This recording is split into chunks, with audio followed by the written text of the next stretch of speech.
They have to reset the room for dinner. So let me go get the microphone and think of a word or two that you would like to say about Jim, and I will come to you, all right? Hold on. Come up and say something. Yes. Now, Dad is, on the one hand, Dad was medically unfortunate that his older brother Bob is in perfect health in any way, 3 years older, and Dad had a variety of maladies. On the other hand, it's a miracle Dad got to be above about 40. Because he was always in accidents. He would, one time he was out riding his horses, he fell off, ruptured his spleen, which nobody knew until he came home and almost bled to death on the floor. So we got him to the hospital. He had the clavicle sticking out of his shoulder. He had broke his knee on the bike. He had 20 different operations the last 10 years. So he actually was very fortunate. But the microphone is traveling. The walk-around microphone is here. Somebody way in the back had their hand up, but if you waylay me on the way, I will let you speak. A word or two. I see that hand. It sounds like a Baptist revival. Yes, I see that hand. Can I get to, yes, I can, thank you. Tell us who you are and what you would like to say.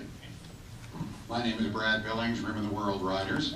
There are many of us here, and this is the Jim Fallows that we knew and loved. I'm not even going to tell you about the evening that Jim and Jean came over to our house to play bridge and we were shellacked. But I will tell you about some of the games that we played at Rim of the World Riders. We would get up, have a wonderful breakfast, we would ride all day, we'd come back, we'd have a wonderful dinner. Craig stopped smiling. And though we never used real money, it was always Monopoly money, we played card games. And you've heard from many people that Jim was quite a reader and quite a scholar, and truly he was, because when he started playing poker, he read every book he could on it. The recipient on the other end of this story is here, and you know what story I'm going to tell. There were 7 or 8 of us at a poker table, and Jim had, as we were playing 7-card stud, and Jim had 4 cards showing that were very impressive. And he bet. And there was one fellow at the table that kept calling, and he was my friend, and I wanted to lean over and say, don't do this. Jim's going to get you. And he bet again, and he bet again, and he bet again, and my naive friend called and called and called. On the last hand, he called. Jim had nothing, and my friend had a pair of 3s. And I asked Jim, why'd you do that? He said, well, I read that you should bluff every 8th hand.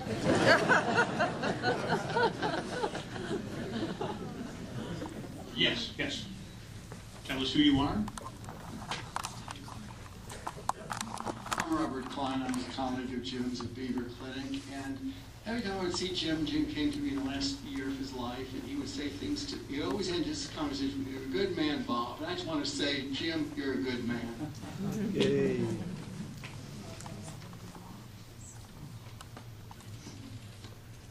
All right, another story. Not so much a story as a thank you. My name's Yolanda Molina. And I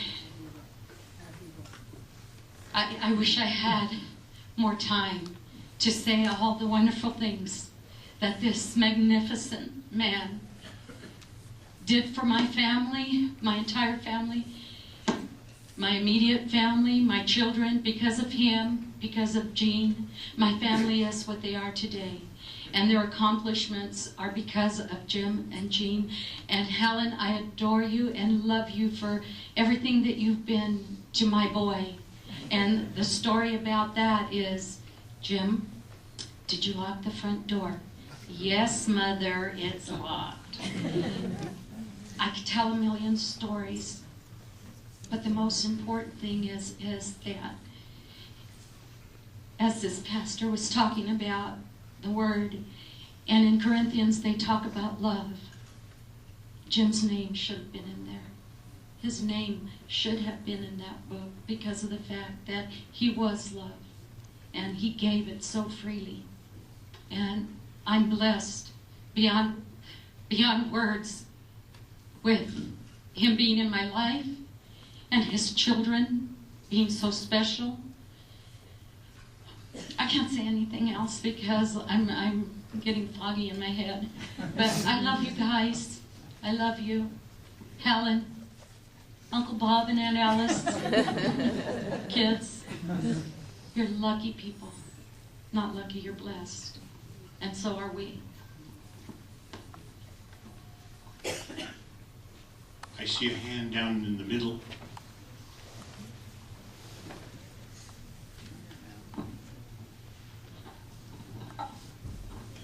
Little did I realize when I was invited to be president of our Residents Association here that my predecessor by 2 or 3 was Dr. James Follows. And as I've stumbled along, he has always said, "You're doing a great job." Always encouraging. Yes.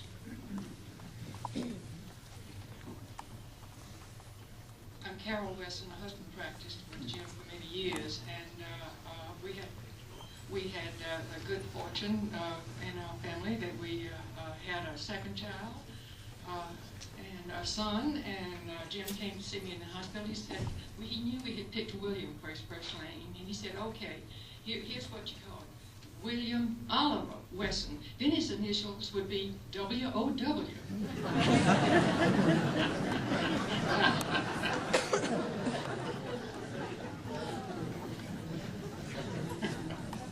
Wow.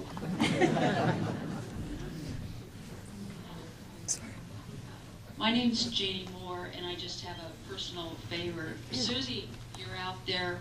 I'm here. I'm a high school friend of Sue's, and I'm blind, and I'm in a wheelchair, and I'm in the back row here. Could you find me, please? Hi! Thank you. You have a task, Sue.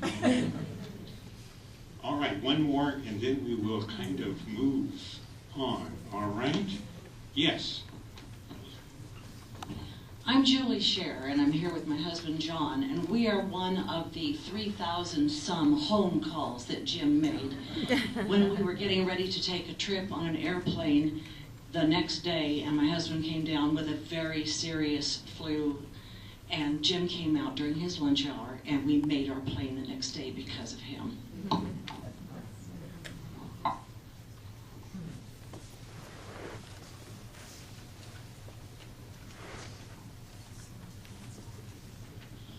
I met Jim shortly after I came to Redlands. He asked me if I played tennis, and I said, well, a little bit in college. He said, well, let's try it. And so I started playing with him, and he became my partner for several years. We have some, I have my press clippings with me here. I'll show you some. We did win a few tournaments, and we have some Volker-looking tour trophies as a result. But he was a wonderful partner, but he was so exuberant. One night we were playing, and he was whacking the ball as hard as he could. He followed on through, and he hit himself in the head, and we had to take him to the hospital and sew him up.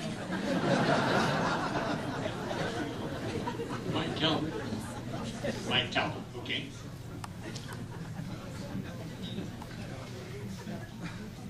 I am Myrna Jackson. I am very new to work inside the Plymouth Village, but I was employed since 2000.